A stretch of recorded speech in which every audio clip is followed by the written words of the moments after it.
Assalamualaikum warahmatullahi wabarakatuh. Saya Raden Nur Salawi Fahim Yasin, CGP Angkatan 9 Kabupaten Tangerang, Provinsi Banten. Saya mengajar informatika di SMAS Darel Kolam 2. Pada kesempatan kali ini, saya ditemani rekan saya, yaitu Ibu Mardia, yang nanti akan menemani saya dalam praktik supervisi akademik. Bu Mardia berperan sebagai coach, dan nanti Ibu Neni berperan sebagai coaching. Dan saya sendiri akan berperan sebagai supervisor. Tugas ini kami buat untuk memenuhi tugas demonstrasi kontekstual modul 2.3, yaitu coaching untuk supervisi akademik. Selamat menyaksikan dan semoga menginspirasi.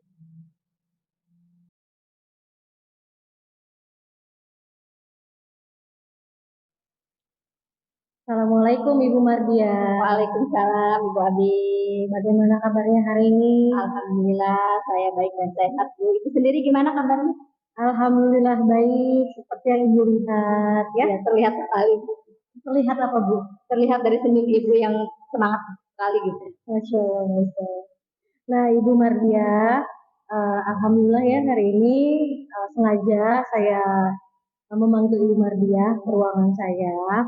Karena hari ini kan sebelum Ibu melakukan coaching, ini namanya kegiatan supervisi akademik, di mana saya akan mengamati Ibu selama Ibu melakukan coaching dengan coachingnya nanti. Nah, jadi sebagai permulaan, itu dulu yang perlu dipahami. Jadi prosesnya kita sebut dengan supervisi akademik. Nah, Ibu, untuk supervisi akademik ini, itu ada 3 tahapan. Tahapan yang pertama yaitu pra-supervisi. Nah, obrolan kita hari ini, nah itu disebut dengan pra-supervisi. Nah, nanti di tahap yang kedua ada coaching, di mana nanti ada saya mengamati ketika Ibu melakukan coaching dengan coach Ibu.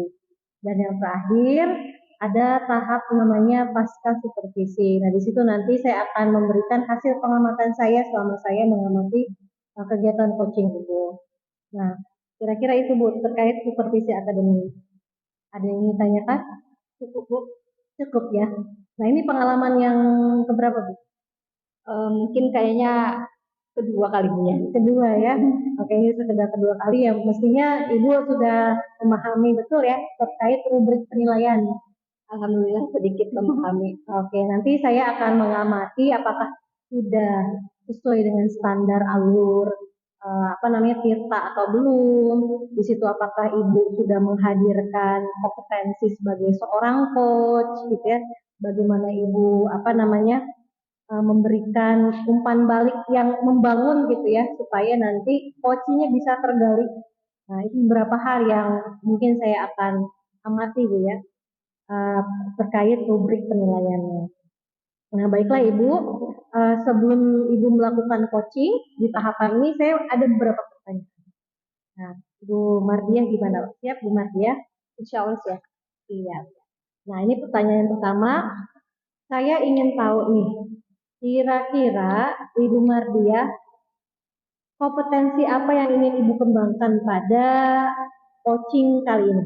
Baik, terima kasih Ibu atas waktunya. Kompetensi yang ingin saya kembangkan pada proses coaching kali ini yaitu kompetensi mendengarkan dengan aktif. Mendengarkan dengan aktif ya.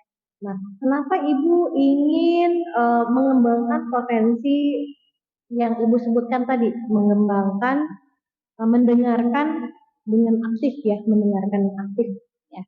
Karena saya merasa di bagian itu saya belum cukup fokus gitu kan mendengarkan dengan aktif terhadap coach saya. Makanya disitulah saya ingin mengembangkan kompetensi tersebut, yaitu kompetensi mendengarkan dengan aktif supaya saya bisa mendengarkan dengan baik ketika coach saya merespon pertanyaan-pertanyaan yang berbobot yang saya sampaikan.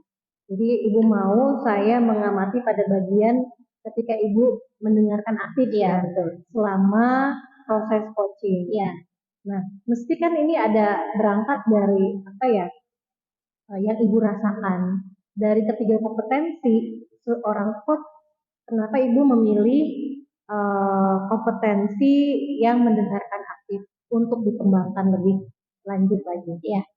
Jadi sama seperti yang sudah saya sampaikan sebelumnya, karena saya ingin mengembangkan kompetensi mendengarkan dengan aktif, karena saya merasa di kompetensi itu saya belum cukup mampu untuk bisa fokus mendengarkan dengan aktif apabila coach saya itu menyampaikan gagasan atau ide-idenya. Terus saya juga di situ kenapa ingin mengembangkan kompetensi tersebut, karena saya merasa belum cukup fokus gitu mendengarkan coach saya merespon semua bentuk pertanyaan yang saya berikan. Oke, baik Ibu. Jadi berangkat dari keresahan Ibu ya. Ya. Oke. Nah selanjutnya Ibu, ini pertanyaan terakhir saya pada tahap proses revisi. Nah kira-kira Ibu, apa sih harapan Ibu yang ingin Ibu capai setelah dilakukan observasi dari coaching yang Ibu lakukan? Ya, jadi harapan saya setelah dilakukan coaching nanti, saya itu berharap saya sebagai coach itu dapat meningkatkan kompetensi saya, yaitu terutama kompetensi mendengarkan dengan aktif, supaya coach saya itu dapat menemukan solusi dari permasalahannya. Makanya di situ kompetensi itulah yang ingin saya tingkatkan, itulah harapan saya. Oke Ibu, saya sangat bersemangat. Ibu bersemangat gak melakukan coaching? Semangat. Semangat ya. Oke, baik. Nanti saya akan bersama Ibu mengamati proses jalannya coaching. Setelah ini silakan dilanjutkan untuk kegiatan coachingnya bersama coach Ibu ya. Ya baik. Terima kasih ya Bu. Saya mohon pamit mau melaksanakan proses coaching bersama coach saya. Oke, semangat. Ya, Semoga lancar. Terima kasih. Ya. Mohon undur diri ya Bu ya. Silakan.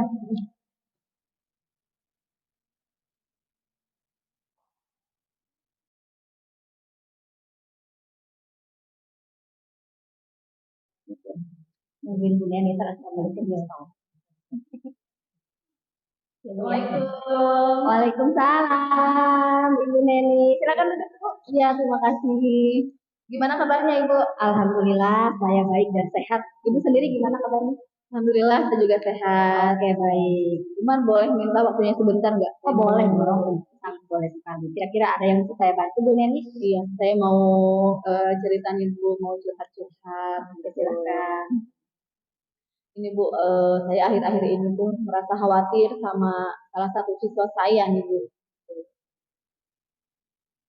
Bisa dijelaskan Bu kenapa siswa Ibu itu merasa khawatir sama siswa Ibu? Aduh, itu bangke, lebih lanjut mana nanti? Itu mah di pertanyaan berikutnya. Kan kamu itu tuh ngejelasin. Tuh, saya akhir-akhir ini. Dia merasa khawatir doang. Nanti di pertanyaan berikut itu baru ceritakan apa yang dirasakan. Setelah dia katakan apa tujuan dari obrolan ini.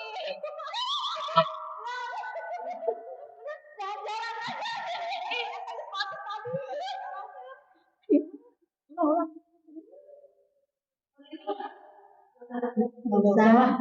Tapi jangan kan aku nanti udah dibangun itu ya udah oke.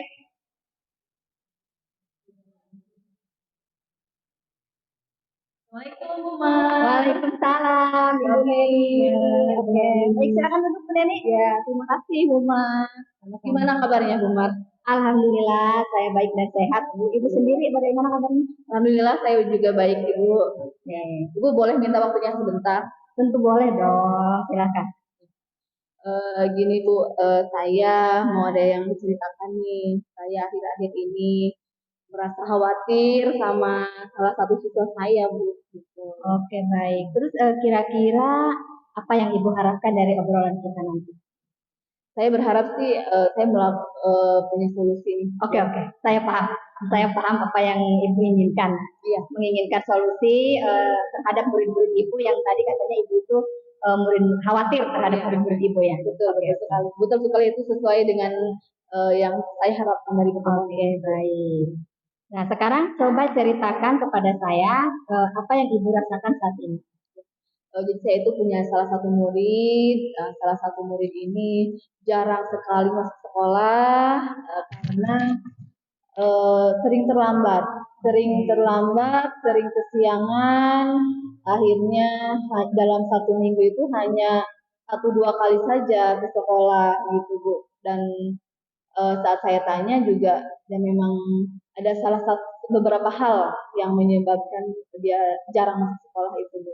Gitu. Oke, jadi di sini tadi ibu itu merasakan ada murid ibu yang jarang masuk sekolah, mungkin seminggu itu bisa mungkin hanya cuma 1 kali ya kan, dan itu merupakan kekhawatiran ibu gitu kan. Nah coba sekarang ibu ceritakan apa yang menyebabkan murid ibu itu tidak masuk ke sekolah. Sebelumnya ya saya ceritakan lebih lanjut dulu. Jadi saya khawatir itu kan sekarang tuh udah mau waktunya pas ya Bu ya. Sementara dia jarang sekali masuk sekolah, sehingga banyak sekali ketinggalan pelajaran, jarang mengikuti pembelajaran, otomatis banyak sekali materi-materi yang tertinggal. Dan saya pernah memanggil siswa tersebut, saya berbicara, saya ngobrol dengan dia, dan ternyata dia kesiangan itu karena orang tuanya itu dua-duanya bekerja, berangkat pagi, pulang malam, ya. Jadi saat pagi anak ini tuh tidak ada yang membangunkan, gitu. Jadi saat bangun waktu sudah menunjukkan pukul 8, pukul 9, gitu kesiangan, akhirnya mau berangkat sekolah malu, takut diolok-olok temannya, akhirnya dia memilih tidak berangkat ke sekolah. Dan hal ini tuh tidak hanya sekali 2 kali, jadi terus berlanjut sampai beberapa kali terjadi pada anak tersebut. Gitu. Oke, baik. Jadi di sini Ibu khawatir karena mendekati pas, ya kan, sebentar lagi akan ujian, tetapi anak Ibu ini jarang sekali masuk ke sekolah. Dan ternyata setelah Ibu tanya gitu kan kepada anaknya, dia itu karena bangun kesiangan, tidak dibangunkan oleh kedua orang tuanya, karena ternyata kedua orang tuanya itu sibuk bekerja, begitu ya. Dan ini juga tidak terjadi hanya 1 kali, gitu. Ternyata terjadi itu beberapa kali murid ibu jarang masuk sekolah, dan ini memang benar-benar sangat mengkhawatirkan ya Bu Neni ya. Baik, kira-kira ada hal lain yang ingin Ibu Neni sampaikan? Udah Bu, itu aja. Oke, baik. Jadi apa nih yang Ibu harapkan dari murid Ibu tersebut? Saya berharap karena sekarang mendekati waktu pas ya, Ibu bisa kembali masuk sekolah seperti biasa dengan rajin dan dapat mengejar ketertinggalan-ketertinggalannya dalam pembelajaran supaya dapat mengikuti pas dengan lancar, dengan baik gitu Bu. Itu yang saya harapkan. Oke, baik. Jadi itu adalah harapan-harapan Ibu, gimana caranya supaya murid Ibu itu bisa rajin masuk kembali ke sekolah gitu kan, supaya si murid itu bisa mengikuti pas dengan lancar ya. Oke. Jadi selanjutnya dari apa yang sudah kita bahas barusan ya Bu ya, apa nih rencana Ibu Neni ke depannya untuk murid Ibu? Baik. Saya berencana untuk menemui kedua orang tuanya Bu ya, supaya saya dapat berkomunikasi dengan kedua orang tuanya ini. Saya ingin menyampaikan bagaimana kondisi anak ini sebenarnya, karena kan orang tuanya selama ini berangkat pagi, pulang malam, mungkin saja orang tua ini tidak tahu kondisi anak sebenarnya. Karena berangkat pagi, mungkin saja orang tuanya menganggap orang ini siswa ini berangkat ke sekolah, ya. Dan ternyata kenyataannya kan anak ini tidak berangkat ke sekolah seperti itu. Oke, jadi Ibu berencana untuk menemui kedua orang tua murid tersebut ya, menyampaikan permasalahannya. Ternyata anaknya itu tidak masuk sekolah. Mungkin orang tuanya selama ini senang-senang saja gitu ya, merasa anaknya itu selalu masuk ke sekolah, dia anteng aja gitu, tenang bekerja gitu. Padahal ternyata anaknya tidak masuk gitu kan, karena bangun kesiangan, tidak ada yang membangunkan. Terus walaupun si murid ini tetap memaksakan berangkat sekolah, karena mungkin sudah terlambat, akhirnya dia malu. Dan karena dia tidak ingin malu diolok-olok oleh teman-temannya, akhirnya si murid ini lebih baik tidak datang ke sekolah. Begitu ya Bu Neni ya? Betul sekali Ibu. Oke, baik. Lalu kira-kira apa masih ada nih yang ingin Ibu Neni lakukan? Selain saya berkomunikasi dengan orang tuanya, yang saya akan lakukan itu memanggil siswa tersebut, kemudian secara intens ya, saya memberikan motivasi kepada anak tersebut agar apapun kondisinya diharapkan mau masuk sekolah. Karena bagi saya motivasi itu penting ya, apalagi motivasi intrinsik yang datang dari dalam dirinya, supaya anak ini mau ke sekolah tanpa menunggu dibangunkan oleh orang tuanya, tanpa menunggu disuruh oleh saya. Jadi muncul sendiri rasa tanggung jawab dari dirinya untuk datang hadir belajar ke sekolah. Seperti itu. Oke, bagus sekali ya Bu ya, rencana Ibu tersebut. Saya sangat mendukung rencana Ibu. Jadi di mana apa namanya, selain Ibu membangun hubungan baik dengan kedua orang tua, dengan membicarakan masalah yang terjadi gitu kan, ternyata Ibu di sini ingin memberikan motivasi kepada murid Ibu supaya terbangun motivasi intrinsiknya, sehingga anak tersebut itu dapat lebih bertanggung jawab terhadap dirinya. Ya, jadi walaupun tidak ada yang membangunkan dia di rumah, tetapi dia karena sudah mulai apa, sudah ada tanggung jawab dari dalam dirinya, itu tidak memerlukan gitu kan, tidak perlu dibangunkan, dia akan bangun dengan sendirinya, berangkat ke sekolah dan tidak kesiangan dan pastinya tidak akan terlambat seperti itu ya Bu Neni ya. Oke, bagus sekali. Saya sangat mendukung rencana Ibu Neni tadi ya. Nah, lalu komitmen apa nih yang ingin Ibu Neni lakukan untuk menjalankan rencana Ibu Neni tersebut? Baik, komitmen yang pertama akan saya lakukan yaitu yang pertama ya mengunjungi murid itu, mengunjungi orang tuanya, berkomunikasi, saya menjelaskan keadaan siswa tersebut selama ini bagaimana ya, supaya orang tuanya mengerti dan mengetahui kondisi sebenarnya. Kemudian yang kedua, saya akan melakukan pendekatan terhadap siswa tersebut untuk memberikan motivasi supaya anak tersebut memiliki motivasi dari dalam dirinya, memiliki rasa tanggung jawab untuk berangkat ke sekolah, belajar di sekolah dengan kemauan sendiri tanpa menunggu dibangunkan oleh orang tua ataupun menunggu disuruh oleh saya sebagai guru. Seperti itu, Bu. Oke, sangat bagus sekali ya Bu Neni ya komitmennya. Jadi Bu Neni ini berkomitmen untuk mengkomunikasikan permasalahan yang Bu Neni dapat amati gitu kan pada murid Ibu, kepada kedua orang tua murid tersebut. Selain itu Bu Neni juga ingin memberikan motivasi kepada murid Ibu, mungkin secara konsisten memberikan motivasinya ya.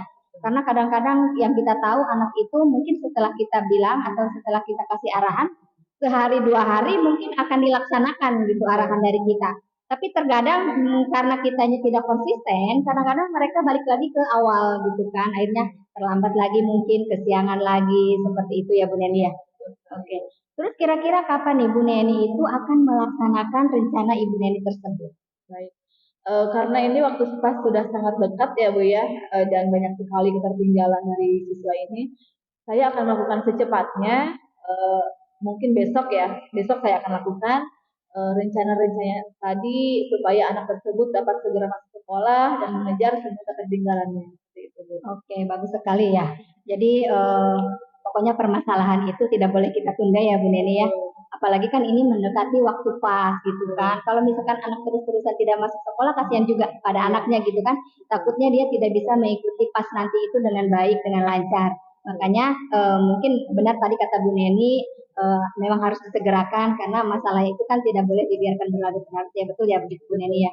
Ya baik, saya sangat mendukung sekali rencana Ibu Neni.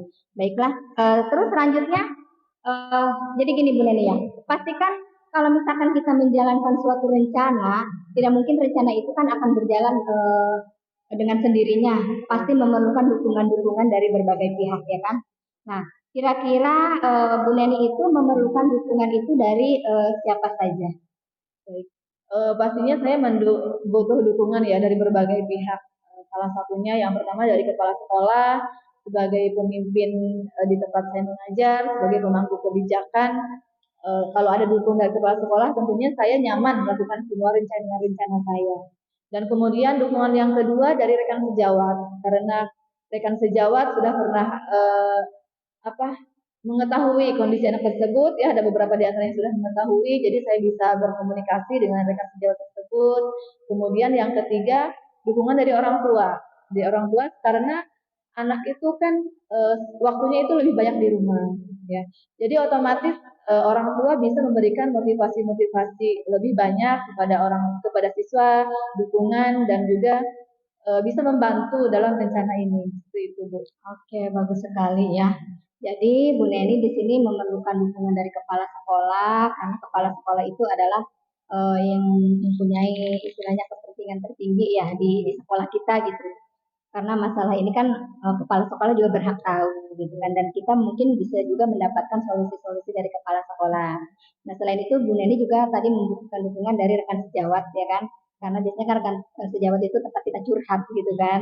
Ya terus selain itu tidak lepas dari yang namanya dukungan orang tua, karena ini berkaitan dengan murid kita, apalagi murid kita yang satu ini, murid Bu Neni ini tadi katanya itu kan tidak jarang masuk sekolah lah ya. Otomatis kan dukungan orang tua itu kan sangat diperlukan sekali ya. Iya, baik. Bagus sekali ya Bu Neni ya. Semoga apa yang Ibu rencanakan itu bisa berjalan dengan baik dan anak tersebut nanti juga bisa mau masuk kembali ke sekolah dengan semangat, tidak terlambat lagi supaya anak tersebut juga bisa mengejar ketertinggalannya.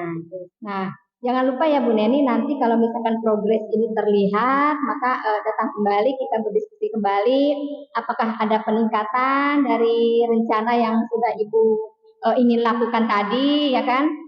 Kira-kira apakah murid tersebut sudah rajin datang ke sekolah atau masih sama gitu seperti yang Neni utarakan sebelumnya gitu ya Bu? Baik. Baik Ibu, terima kasih sudah mendengar cerita saya. Nanti setelah saya bertemu dengan orang tuanya, saya sudah memberikan motivasi, saya akan bertemu Ibu lagi. Ibu jangan bosan untuk bertemu dengan saya ya Bu ya. Siap, siap, siap. Pokoknya saya akan menanti progres dari Ibu Neni ya. Uh, apa ada hal-hal yang lain yang ingin disampaikan? Sudah cukup Bu. Oke, baik, sudah cukup. Terima kasih Ibu atas waktunya. Sama-sama. Ya. Semangat Ibu Neni, segera laksanakan rencananya gitu ya. Terima kasih Bu Ma. Sama-sama. Saya pamit dulu. Oke, baik. Assalamualaikum. Waalaikumsalam.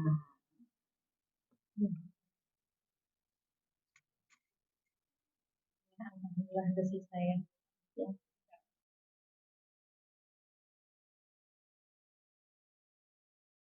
Bu Mar, gimana tadi perasaannya setelah coaching Bu? Alhamdulillah, saya sangat semangat, bersurga gitu ya Bu. Dan saya juga senang karena saya sudah melaksanakan coaching terhadap coach saya. Alhamdulillah ya, jadi Ibu merasa lega dan senang Bu ya. Iya. Nah, apa yang membuat Ibu akhirnya bisa menilai Ibu lega, Ibu senang setelah melakukan coaching? Karena saya merasa sudah melaksanakan coaching ini dengan cukup baik gitu. Kenapa saya bilang cukup baik? Karena saya merasa sudah melaksanakan coaching itu sudah sesuai alur tirta gitu kan, di mana di situ ada tujuan, terus ada identifikasi, rencana aksi, dan juga tanggung jawab seperti itu. Ya, alhamdulillah betul Ibu. Jadi ketika kita melakukan coaching, memang kita harus mengikuti alur yang sudah ditentukan Bu ya, alur tirta. Selanjutnya nih Bu ya, boleh nggak nih saya menyampaikan hasil pengamatan saya setelah Ibu melakukan coaching? Tentu boleh dong Bu, silahkan. Ya, jadi seperti ini Bu Mardia, saya tadi mengamati beberapa hal ketika Ibu melakukan coaching. Saya akan mulai dari hal yang positif dulu Bu ya, dari hal yang positif. Tadi saya melihat apa yang Ibu inginkan ketika Ibu ingin mengembangkan kemampuan mendengarkan aktif ya, yang sudah kita diskusikan di tahapan supervisi. Nah itu memang sudah terlihat Bu, ya Ibu sudah terlihat melakukan itu. Bagaimana Ibu mendengarkan aktif, tapi memang ada beberapa hal nanti yang akan saya klarifikasi lebih lanjut gitu ya. Ada beberapa hal yang memang harus ditingkatkan pada sisi itu. Yang kedua, saya melihat hal yang positif dari Ibu. Ibu sudah memposisikan diri Ibu itu sebagai mitra, ya mitra coachi. Jadi mendengarkan apa yang disampaikan oleh coachi itu dengan keadaan mindfulness gitu, 100% hadir di situ gitu. Jadi coachi tidak merasa apa yang dia lakukan itu, apa yang dia utarakan ke Ibu itu salah gitu. Ibu hebat banget itu cara menggali. Nah selanjutnya juga Ibu sudah baik dalam tahapan ini Bu, apa namanya, berani mengeksplorasi umpan balik. Nah tadi beberapa kali saya melihat di beberapa tahapan Ibu juga memberikan panduan dan akhirnya si coach itu menemukan apa yang harus dia lakukan. Gimana perasaannya setelah mendengarkan hasil pengamatan saya, Bu? Alhamdulillah saya cukup senang dan terima kasih atas pengamatan yang Ibu lakukan terhadap coaching saya, terhadap coach saya gitu kan. Terima kasih karena ternyata gitu hasil pengamatan Ibu sangat membuat saya gembira gitu kan, karena di situ saya merasa mungkin sudah mendengarkan dengan aktif terhadap coach saya. Jadi saya itu mungkin mendengarkan dengan aktif di sini, yaitu 100% hadir, mendengarkan dengan baik apa yang coach saya sampaikan, ya kan, sehingga coach saya itu bisa menemukan solusi dari permasalahannya, dan juga coach saya itu dapat menggali ide-ide yang membuat beliau atau coach saya ini dapat menemukan solusi. Nah, betul Ibu. Tadi kalau Ibu merasa senang, saya juga senang. Tapi di setiap proses pasti kan ada hal yang ada ruang untuk bertumbuh ya, ada hal yang bisa diperbaiki. Karena kan memang tidak ada 100% yang betul 100%. Seperti kata pepatah, Bu, tak ada gading yang tak retak. Ya, betul. Tak ada gading yang tak retak. Oke, jadi saya melihat Ibu ada satu momen di mana Ibu pada tahapan tujuan, betul Ibu sudah mendengarkan aktif. Tapi tadi yang saya sudah singgung di awal tadi, Ibu sudah mendengarkan aktif, tapi ada satu momen di mana Ibu memotong pembicaraan ketika tahapan di tahapan tujuan. Nah, betul seperti itu, Bu. Iya, sepertinya iya. Sepertinya saya merasa ya sempat memotong gitu pembicaraan coach saya di tahapan tujuan. Iya. Dari apa yang Ibu sampaikan hasil pengamatan Ibu, saya terima dengan lapang dada karena saya merasa emang saya juga sepertinya melakukan kesalahan itu gitu. Iya.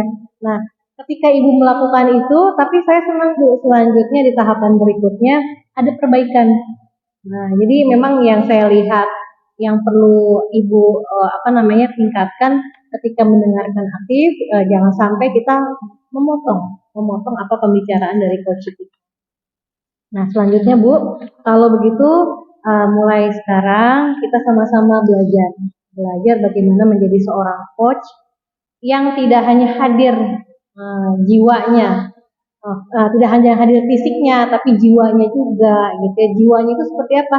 Pendengarannya, penglihatannya, gitu ya, supaya nanti coach bisa menemukan solusi terbaik dari permasalahan yang dia hadapi.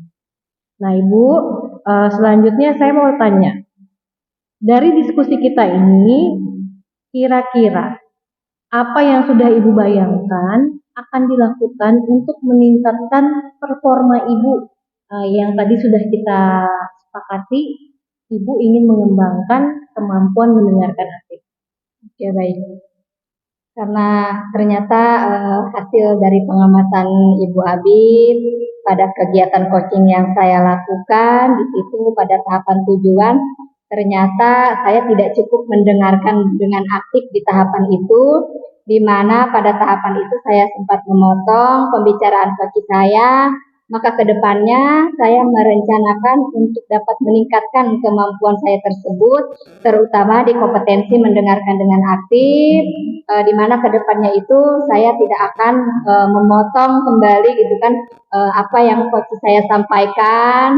Saya di situ harus dapat dengan sabar menahan diri gitu kan, menunggu sampai selesai coach saya menyampaikan permasalahannya. Maka itulah rencana-rencana saya ke depannya.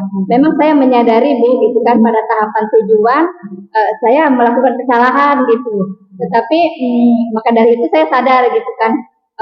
Makanya di tahapan selanjutnya saya berusaha untuk mencoba lebih fokus, lebih sabar untuk mendengarkan dengan aktif apa yang coach saya yang coach saya sampaikan seperti itu. Ya. Baik Ibu, tapi Ibu tenang aja, Ibu nggak sendirian kok.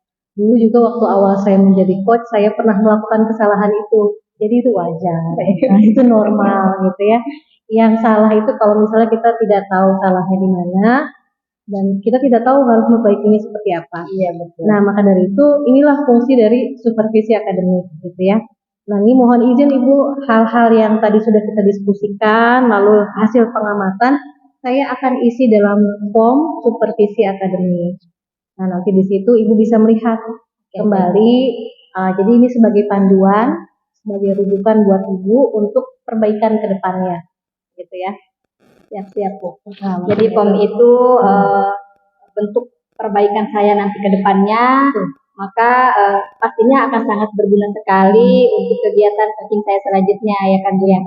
Oke baik. Alhamdulillah, terima kasih Ibu Abi sudah mau menjadi supervisor saya, sudah mengamati proses coaching yang saya lakukan bersama coach saya yaitu Ibu Neni, dan terima kasih atas pengamatannya karena Ibu Abid mampu mengamati proses tersebut dengan baik dan mampu mengungkapkan kekurangan dari proses coaching yang saya lakukan, karena kan yang kita tahu kita itu tidak dapat melihat kekurangan kita, hanya orang lainlah yang dapat melihat kekurangan kita. Makanya di sini saya sangat bersyukur sekali. Terima kasih untuk waktunya, terima kasih untuk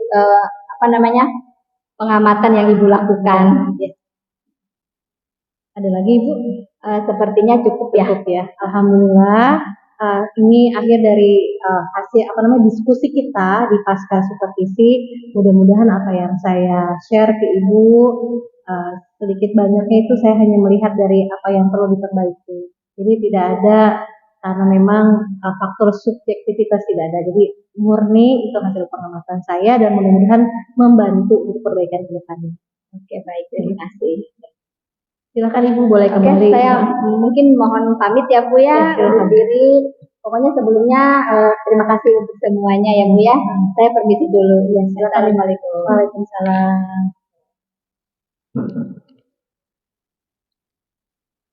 Terima kasih sudah menyaksikan praktik supervisi akademik. Semoga menginspirasi. Wassalamualaikum warahmatullahi wabarakatuh. Salam guru bergerak, bergerak, bergerak, bergerakan.